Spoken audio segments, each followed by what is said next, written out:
বহুতে বেয়াও পাইছে, বহুতে ভালো পাইছে, শত্ৰু বাঢ়িছে। এইকাৰণে খঙত আছোঁ আচলতে এচাম অসমীয়াই খুব ঘনে ঘনে আচলতে তাতে নিমখ ছটিয়াই আছে। এজন অসমীয়াৰ স্পষ্টবাদী অন্তৰত সেই সত্তা তথা সেই আত্মাৰ শক্তি লৈ পেলাই মই জীয়াই আছোঁ আৰু আজীৱন মই জীয়াই যাম। আৰু গৌৰৱত কম মই জুবিন দাৰ সেই আশীৰ্বাদত আচলতে এনেকৈ আগুৱাই গৈ আছোঁ আৰু মাতষাৰ মাতি যাম।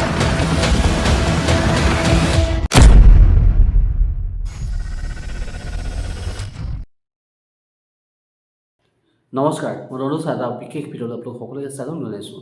আশা কৰোঁ সকলো ভালেই আছে। আৰু আজি ভিডিঅ'টো কিহৰ হ'বলৈ গৈ আছে আপোনালোকে বেক ক্লিপকেইটা দেখি গম পাইছেই।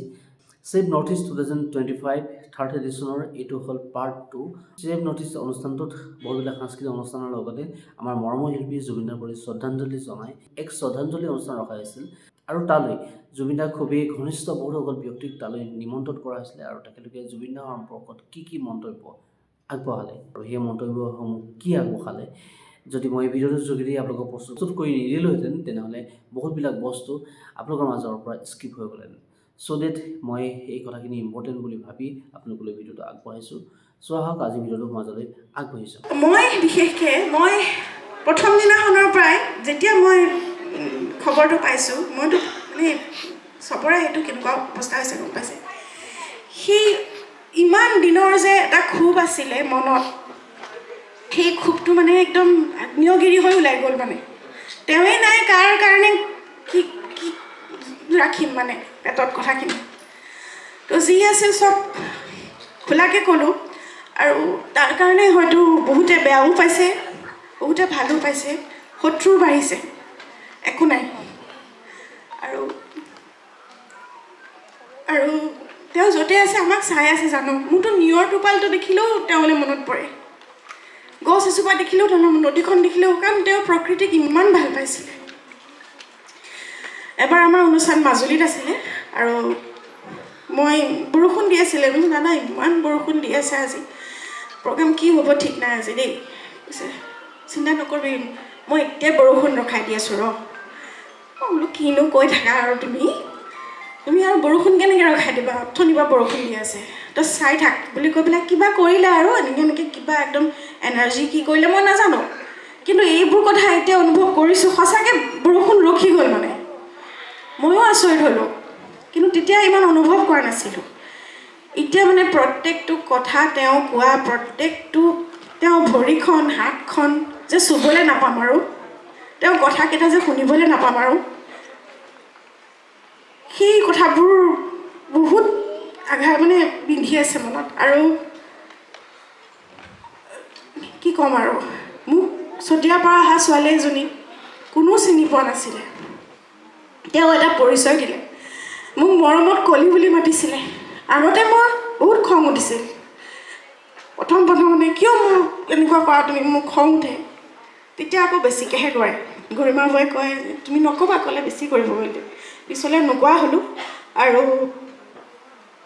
আৰু দাদাই ক'লে ভাল লাগিছিলে পিছলৈ, কিন্তু কোনোবাই যদি কয় তেতিয়া আকৌ খং উঠিছিল।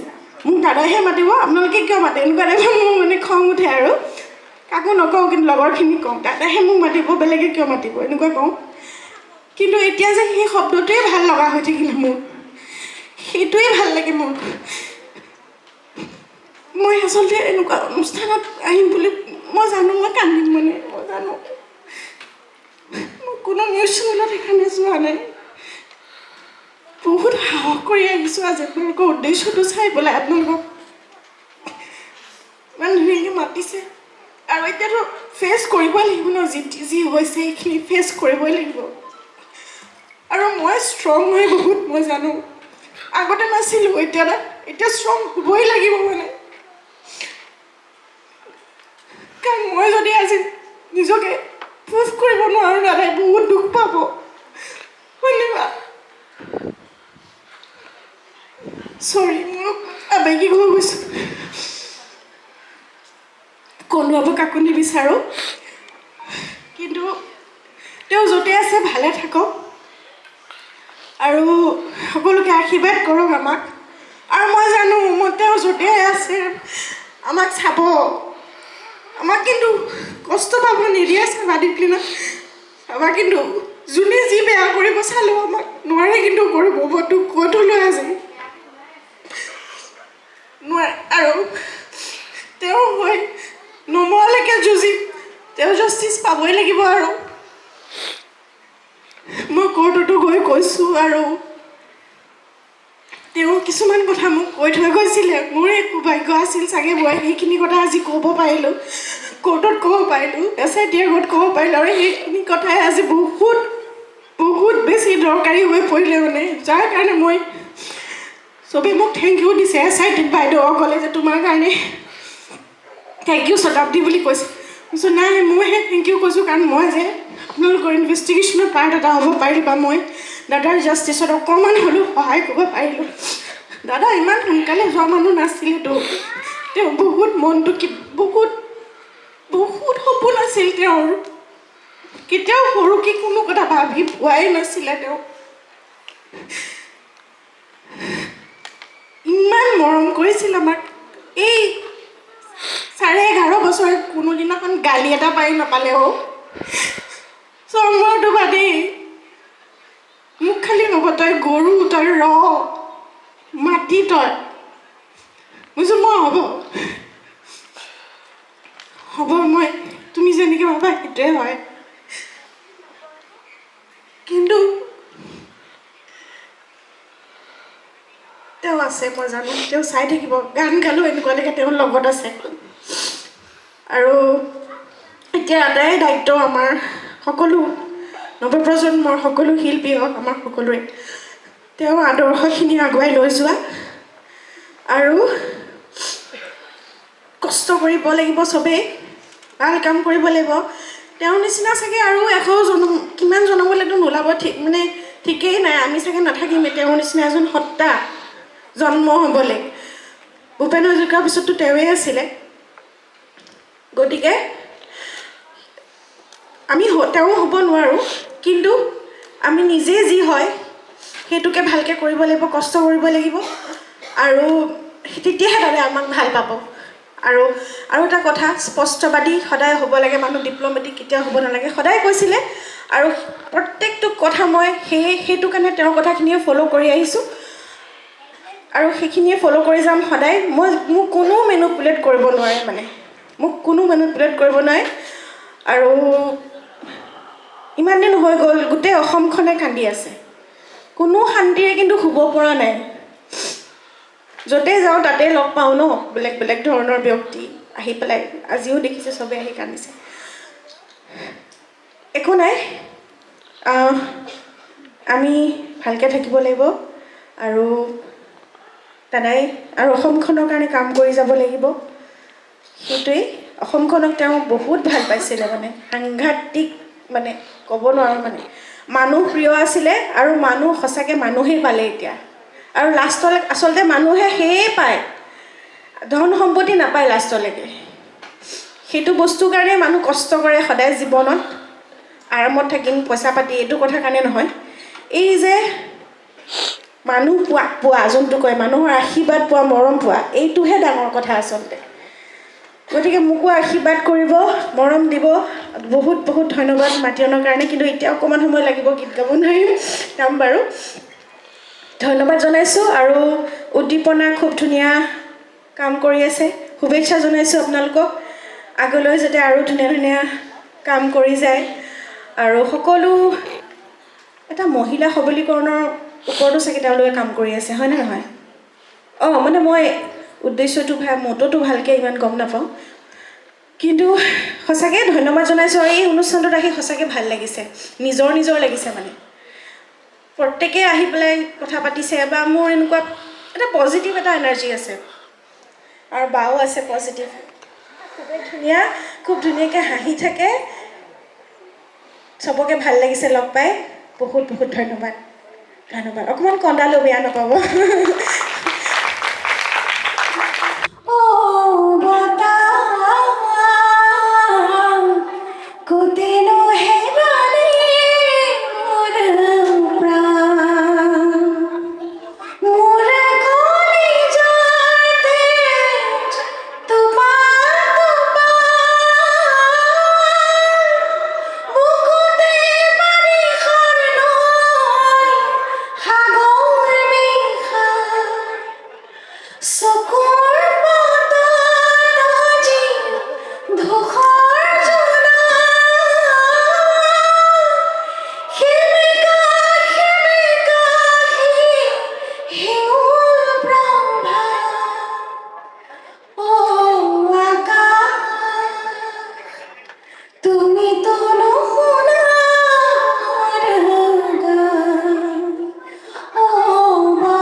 পৰিৱেশ আৰু মানসিকতা বৰ্তমান সাংঘাতিক খঙত আছোঁ আৰু সেই 19 তাৰিখে যিটো ঘাঁ অন্তৰত লাগিছিলে প্ৰত্যেকজন খিলঞ্জীয়া থলগিৰি ৰাইজৰ, এইকাৰণে খঙত আছোঁ। আচলতে এচাম অসমীয়াই খুব ঘনে ঘনে আচলতে তাতে নিমখ ছটিয়াই আছে। বেয়া নাপাব মই কথাখিনি কোৱাৰ বাবে। আৰু যিজন ল'ৰাক আচলতে এটা চুকৰ ভেকুলী বুলি কওঁ নিজকে, একেবাৰে সাধাৰণ ঘৰৰ ল'ৰা, টংলাৰ পৰা বুটলি আনি পেলাই 2014 চনত এই গুৱাহাটীখনত আনি পেলাই এখন নতুন পৃথিৱীৰ লগত চিনাকি কৰাই দিছিলে। বিখ্যাত কিছুমান ভাল ভাল মানুহ সমৃদ্ধ লগত তেখেতে পৰিচয় কৰাই দিছিলে। আৰু তাতকৈ আচৰিত এটা খুব আগতে মই গম পাইছিলোঁ, সদায় মাহঁতক মই কৈছিলোঁ, এজন ভগৱান আৰু সকলোৰে মৰমৰ জুবিন দা, সেই মানুহজনৰ হাতত ধৰি আচলতে গোটেই অসমখন, গোটেই ভাৰত বিশ্বৰ বিভিন্ন মঞ্চত এই ঢোল খোল নেগেৰা লৈ পেলাই আচলতে ঘূৰি নিজৰ ক'ৰবাত নহয় ক'ৰবাত অকণমান পৰিচয় গোটলাবলৈ আচলতে তেখেতৰ সান্নিধ্যত আচলতে নিজকে পৰিচয় কৰাই দিলে। অকণমান সময় লৈছে, যিহেতু ক'লে মোৰ বহুত বেয়াকৈ ওলায় আৰু কিছুমানে আচলতে কিছুমান ছ'চিয়েল মিডিয়াত টেগ এটা দিছে হেনো কিছুমান দলৰ হেনো মই এজেণ্ট, কিছুমান দলৰ লগত হেনো মই জড়িত হৈ আছোঁ। আচলতে এজন অসমীয়াৰ স্পষ্টবাদী, অন্তৰত সেই সত্তা তথা সেই আত্মাৰ শক্তি লৈ পেলাই মই জীয়াই আছোঁ আৰু আজীৱন মই জীয়াই যাম। আৰু গৌৰৱত কম, মই জুবিন দাৰ সেই আশীৰ্বাদত আচলতে এনেকৈ আগুৱাই গৈ আছোঁ আৰু মাতষাৰ মাতি যাম। কাৰণ কোনোবাই নহয় কোনোবাই এনেকৈ মাত মাতিব লাগিব। দুখ লাগে, খং উঠে এটাই যে অসমৰ নিচিনা ইমান হিউজ অসম, ভাৰতৰ ভিতৰত আটাইতকৈ ৰিচ কালচাৰৰ এখন দেশ, এখন ৰাজ্য, আৰু জুবিন দাৰ দৰে ব্যক্তিৰ বাবে আমি হুক হুকাই কান্দি তেখেতৰ অৰ্ধাংগিনীয়ে ৰাইজৰ আগত হাতযোৰ কৰি পেলাই চৰকাৰখনক ক'ব লগা হৈছে আমাক জাষ্টিছ দিয়া। তাতকৈ অসমখনৰ কাৰণে দুৰ্ভাগ্যজনক কথা একো হ'ব নোৱাৰে। সকলো ক্ষোভত আছোঁ, ক'ব খোজে কিছুমানে ক'ব নোৱাৰে। আচলতে একাৰণে ক'ব নোখোজে, বাৰে বাৰে কয় যে তোমাক হেনো মই জেলত লৈ যাম। আচলতে নৱপ্ৰজন্ম, জুবিন দেশৰ, জুবিন যুগৰ নৱপ্ৰজন্ম আৰু জুবিন দেশৰ মানুহে আজি জেললৈ ভয় নাখায়, আমাক ন্যায় লাগে। আশীৰ্বাদ কৰিব যাতে এই যুদ্ধখন, আচলতে আমি যোদ্ধা বুলি কৈছোঁ, আমি কিছুমান আছোঁ অসমীয়া, সকলোৰে অসমৰ মাত হৈ পেলাই আগবাঢ়ি আহিছোঁ, সকলোৰে অন্তৰখনৰ সেই কথা, সেই ভাষা হৈ পেলাই আগবাঢ়ি আহিছোঁ। সেই ঈশ্বৰ পুত্ৰজনক আমি ন্যায় দিব লাগিব। আৰু চৰকাৰ যোনেই নহওক, মই কোনো চৰকাৰৰ লগতো জড়িত নহয়, কোনো বিৰোধী পক্ষৰ লগতো মোৰ জড়িত নহয়, কিন্তু একদম স্পষ্টভাৱে এইখন মঞ্চৰ পৰা মই কওঁ, আমি দেশ চলাবও পাৰোঁ নৱপ্ৰজন্মৰ, জুবিন যুগৰ জুবিন দাৰ দৰে যদি ভাবি পেলাই সেই জুবিন দাৰ সপোনৰ সেউজ অসমখন, সোণালী অসম আৰু এই সৰ্বপুষ্ট অসমখন যদি গঢ়িব পাৰোঁ, মই বিশ্বাস আমাৰ দৰে যদি ল'ৰা ছোৱালী এই ৰাজনৈতিক পথাৰখনতো যদি আহিবলগীয়া হয়, আমি আহিম। কোনো দল লৈ নাহোঁ, জুবিন দাৰ আদৰ্শ লৈ পেলাই আহিম, সোণৰ অসম, জুবিন যুগৰ অসম সজাম। কিন্তু এটাই আপোনালোকে মনত ৰাখক, আমি ভয় খালে নহ'ব। সকলোৱে কান্দিছোঁ, আচলতে কাক হেৰুৱাইছোঁ নতুনকৈ বুজাব নালাগে আমাক। অসমখনে হেৰুৱাবলৈ একো নাই, পাবলৈ একো নাই। অসমখনত যি আছিল, আমি যিষাৰ মাত, যিটো সত্তা, যিটো আৱেগ বা যিটো সাহসত প্ৰত্যেকখন ঘৰত আচলতে অসমীয়া, দুখীয়া অসমীয়াখিনি আমি আচলতে জীয়াইছিলোঁ, সকাহত জীয়াইছিলোঁ। সেই দুখীয়াৰ কাৰণে সদায় মাত মাতি যোৱা মানুহ, সেই মানুহখিনি আচলতে আমি সকলো হেৰুৱালোঁ। কিন্তু এতিয়া যদি আমি ভয় খাওঁ, একচাম শত্ৰু, একচাম যাক নিজকে ৰজা বুলি ভাবে, কিন্তু ৰজা আমি বনাওঁ, তেওঁলোকে পাহৰিব নালাগে সেই কথাটো। সেই ৰজাসকলে ভাবে যে আমি আচলতে দুৰ্বল, আমি আচলতে বহুত ভয় খাওঁ, কিন্তু এইখন অসমে ভয় নাখায়, তেওঁলোকে জনাটো উচিত। আৰু অতি শীঘ্ৰে আমাক ন্যায় লাগে, আৰু ন্যায় দিয়াৰ পিছত মোৰ বিশ্বাস, আজি যেনেকৈ বাবুজনে গানটো গালে, আজি যেনেকৈ প্ৰত্যেকখন ঘৰত যেনেকৈ একো একো আই মাতৃয়ে নিজৰ সন্তান হেৰুৱাৰ দৰে অনুভৱ কৰিছে, আচলতে সকলোৱে কান্দিছোঁ। আমি সকলোৱে নিজৰ দেউতাকক হেৰুৱাইছোঁ, দাদাকক হেৰুৱাইছোঁ, ভায়েক, আচলতে সকলোৰে নিজৰ সন্তানজন হেৰুৱাইছে। অসমীয়াই সৰ্বকালৰ সৰ্বশ্ৰেষ্ঠ সকলোৰে মৰমৰ সন্তানজনক হেৰুৱাইছে আমাৰ এই অসমখনে।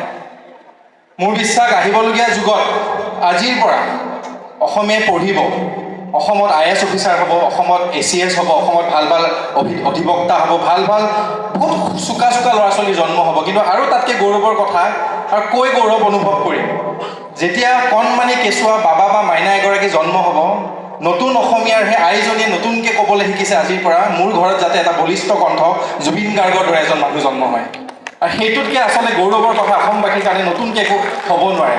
দীঘলীয়া নকৰোঁ, খুব স্পষ্টবাদী ল'ৰাজন দেই, মই খুব খাৰাং খাজ কওঁ, কাৰণ খাতিৰ বাতি নকৰোঁ আচলতে। আৰু মোৰ আজিৰ দৃষ্টিত জুবিন দা যোৱাৰ পিছত মোৰ কাৰণে কোনো ডাঙৰ মানুহ সৰু মানুহ নাই, মোৰ কাৰণে ভাল মানুহ আৰু বেয়া মানুহ, মোৰ কাৰণে কোনো ৰজা বা প্ৰজা নাই। মোৰ কাৰণে আচলতে ভাল মানুহ হ'ব লাগে, তেতিয়া মই শ্ৰদ্ধা কৰিম, শলাগ ল'ম, ভৰিখন চুম। এই যাতে তেজ বা এই সত্তাটো যাতে জীয়াই ৰাখিব পাৰোঁ আশীৰ্বাদ বিচাৰিছোঁ সকলোৰে। আৰু আজি উদ্দীপনাৰ প্ৰত্যেকজন কৰ্মকৰ্তা উদ্যোক্তা দুখৰ সময়ত আচলতে হাঁহি বিৰিঙাইছে, দুখৰ সময়ত আচলতে আহি পেলাই খুব ভাল লাগিছে, এটা পৰিৱেশ পাইছোঁ। সকলোকে আহিবলগীয়া দিনত আৰু যাতে ভাল হয় অনুষ্ঠানখন তাৰে কামনা, আৰু সকলোকে জুবিন যুগৰ জুবিন দেশৰ আজিৰ এই মানুহসকলক ধন্যবাদ জ্ঞাপন কৰিছোঁ। জুবিন দাৰ সত্তাৰ কাৰণে হাত চাপৰি বিচাৰিছোঁ। জয় অসম, জয় জুবিন দা। ধন্যবাদ। ইয়াত উপস্থিত থকা সকলোকে মোৰ ফালৰ পৰা শুভেচ্ছা জ্ঞাপন কৰিছোঁ। যেতিয়া আহোঁ প্ৰথমতে মই জনা নাছিলোঁ যে ইয়াত শ্ৰদ্ধাঞ্জলি অনুষ্ঠান হ'ব বুলি, কাৰণ বছৰে বছৰে উদ্দীপনাৰ ফালৰ পৰা যি খাদ্য প্ৰতিযোগিতা হয় মই সেয়া বুলি ভাবিছিলোঁ। চুমি বা মোৰ একেবাৰে নিজৰ বাৰ নিচিনা, আৰু নিজৰ বাৰ নিচিনা নহয়, নিজৰ বায়ে। তেওঁ যেতিয়া ফোন কৰি কয় যে দীপিনা তুমি আহিব লাগিব, মই সোধাও নাই তাৰমানে কি অনুষ্ঠান। ইয়াত আহি পেলাই কবিতা বাইদেউ সুধিছোঁ, বাইদেউ ইয়াতে কি হ'ব আজি। গতিকে যি নহওক, কেতিয়াও কল্পনা কৰা নাছিলোঁ যে ইমান সোনকালে যে আমি আমাৰ প্ৰাণৰ শিল্পীগৰাকীক এনেকৈ শ্ৰদ্ধাঞ্জলি জ্ঞাপন কৰি এনেকুৱা অনুষ্ঠান আয়োজন কৰিব লাগিব। এতিয়া কিবা এটা খুব কেনেকৈ বুজাওঁ, মই যেতিয়া মঞ্চত অকণমান আগতে থিয় হৈ আছিলোঁ, শতাব্দী মোৰ কাষতে আছিলে, মানে সেই আগৰ কথাবিলাক মনত পৰে। মানে জুবিন দা থকাৰ অৱস্থাত কি কৰিছিল, কি আছিল। আচলতে বহুত সোনকালে তেখেত গুচি গ'ল। আৰু মই আচলতে এইটো ক'ব নোখোজোঁ, মই দাবী জনাবও নোখোজোঁ যে মোৰ বেছি দুখ লাগিছে, কাৰণ কিমান দুখ লাগিছে, প্ৰত্যেকজন অসমীয়াৰ যিমান দুখ লাগিছে সিমানখিনি মোৰো দুখ লাগিছে। ইয়াতে প্ৰতিযোগিতা ক'তো চলা নাই যে কাৰ কিমান দুখ লাগিছে, গতিকে মই সিমানখিনি ক'বলৈ নাযাওঁ। আমাৰ সকলোৰে বিৰাট দুখ লাগিছে। আৰু এতিয়া আচলতে সমাজত জুবিন দাৰ অনুপস্থিতিত অকণমান অসমখন সলনি হোৱা অনুভৱ কৰিছোঁ। মই কবিতা বাইদেউৰ লগত পাতিও আছিলোঁ, বৰ বিশৃংখল হৈ গৈছে। তাৰমানে এতিয়াৰ যুগত আটাইতকৈ ৰেলিভেণ্ট কথাটো হৈছে সামাজিক মাধ্যম। সামাজিক মাধ্যমত আমি সকলো সক্ৰিয় হ'বই লাগিব, উপায় নাই। কাৰণ আমি সকলো আমাৰ কাম, আমাৰ বেংকিং, আমাৰ সকলো কথা আমি ইনকাম কৰোঁ, আমাৰ বেংকিং কৰোঁ, প্ৰত্যেকটো ছেক্টৰ আমি সামাজিক মাধ্যমত কৰোঁ। গতিকে আমি সামাজিক মাধ্যমত থাকিবই লাগিব। কিন্তু এই যে মই কেতিয়াবা অনুভৱ কৰোঁ যে জুবিন দা থকা হ'লে চাগে তেওঁ ক'লেহেঁতেন এই কি মানুহবোৰ লাগি থাকে, কি ঘেণ্টা লাগি থাকে এইবোৰ কথাত। সেই কণ্ঠটো মিছ কৰোঁ। তাৰমানে আপোনালোকে মন কৰিছেনে মই নাজানো, কিন্তু বৰ্তমান আচলতে কি হয়, নতুন প্ৰজন্মই, বহুতে কয় নতুন প্ৰজন্ম আজিকালি সন্মান কৰিব নাজানে, মৰম কৰিব নাজানে। মই কিন্তু ওলোটা কথাটো কওঁ যে নতুন প্ৰজন্মই জানে, নতুন প্ৰজন্মই বহুত বেছি কথা ক'ব জানে, বহুত বেছি জ্ঞান আছে। কিন্তু তাৰে মাজতে এচাম এনেকুৱাও আছে যিসকলে আমাৰ সমাজখন অকণমান কিবা এটা বিশৃংখলতা দিব পাৰি নেকি চেষ্টা কৰি থাকে। খুব কম সংখ্যা আছে, কিন্তু সেই সংখ্যাখিনি আচলতে আমি সামাজিক মাধ্যমত দেখোঁ। কিন্তু আমি যেতিয়া ফিজিকেল পৃথিৱীত জীয়াই থাকোঁ তেতিয়া কিন্তু আমি নেদেখোঁ। মন কৰিছেনে আপোনালোকে? গতিকে এই যে আজি অনুষ্ঠানটো আয়োজন হ'ল, মই অনুভৱ কৰোঁ যে আমি যেতিয়া প্ৰত্যেকটো অনুষ্ঠানলৈ যাওঁ সেই সময়খিনি বহুত প্ৰেচিয়াছ সময় আমাৰ কাৰণে।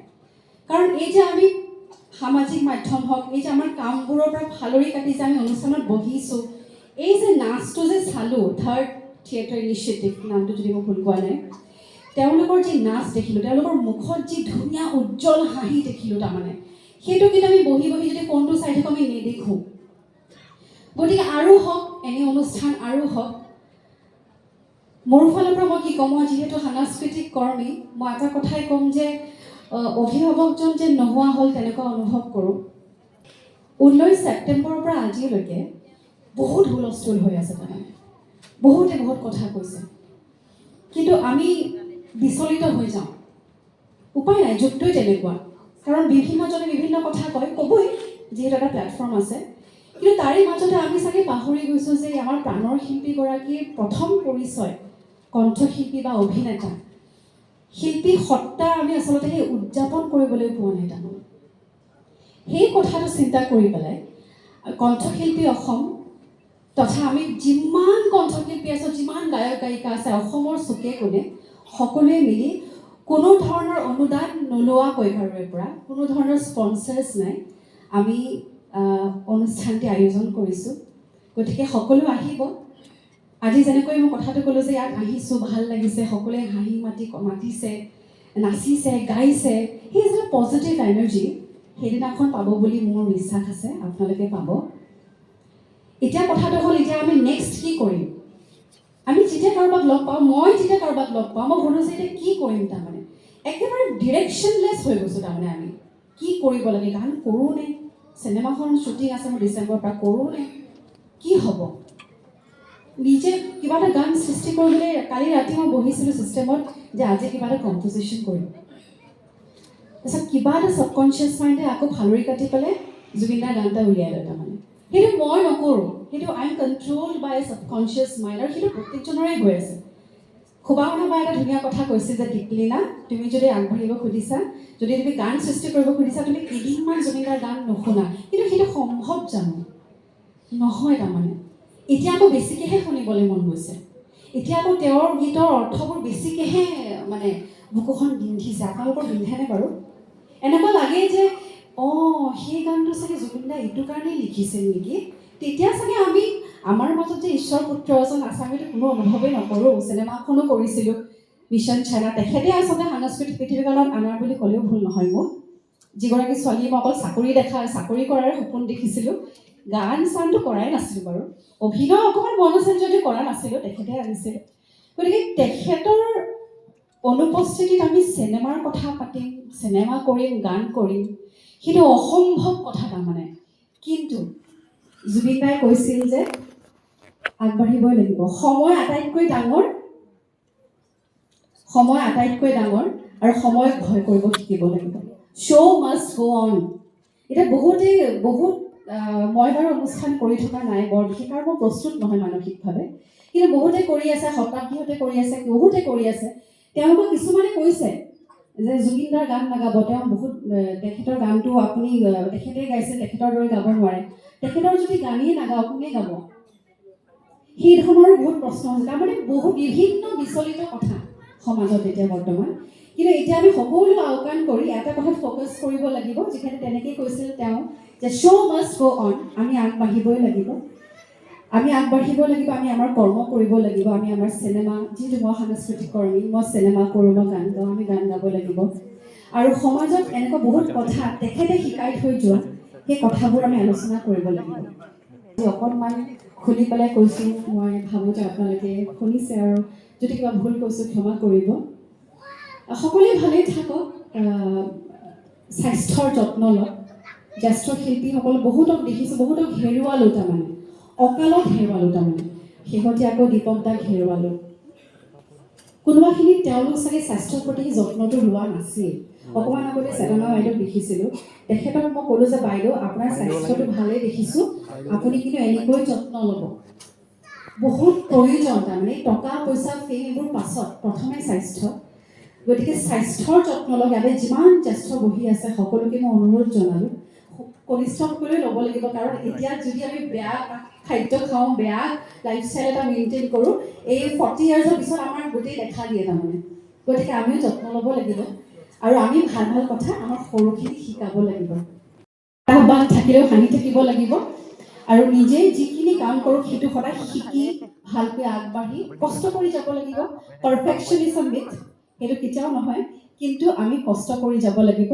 আৰু ইয়াত উপস্থিত থকা উদ্দীপনাৰ প্ৰত্যেকজন সদস্যক মই ধন্যবাদ জ্ঞাপন কৰিছোঁ। আজি আহি ভাল কাম কৰিলোঁ, বহুত গিফ্ট পাইছোঁ, বহুতকেইটা গিফ্ট পালোঁ, তেওঁলোকক ধন্যবাদ। এতিয়া ভালেই থাকক। এতিয়া আমি গীত শুনিম সকলোৰে, আমি নাচ চাম। যেনেকৈ পজিটিভ এনাৰ্জি আজি ইয়াত আছে, আগলৈ যাতে এইকেইজন ব্যক্তি ক'ৰবালৈ গ'লে আমি মনত ৰাখিব লাগিব যে আচ্ছা আমি ইয়াতে ধুনীয়া ভাল ভাল এনাৰ্জি স্প্ৰেড কৰিব লাগিব। সেই কথাটো মনত ৰাখিলে হ'ল। বাকী নেগেটিভিটিৰ কাৰণেতো আমাৰ ছ'চিয়েল মিডিয়া আছেই। সকলোৱে ভালে থাকক, ধন্যবাদ জনাইছোঁ। জয় অসম, জয় জুবিন দা।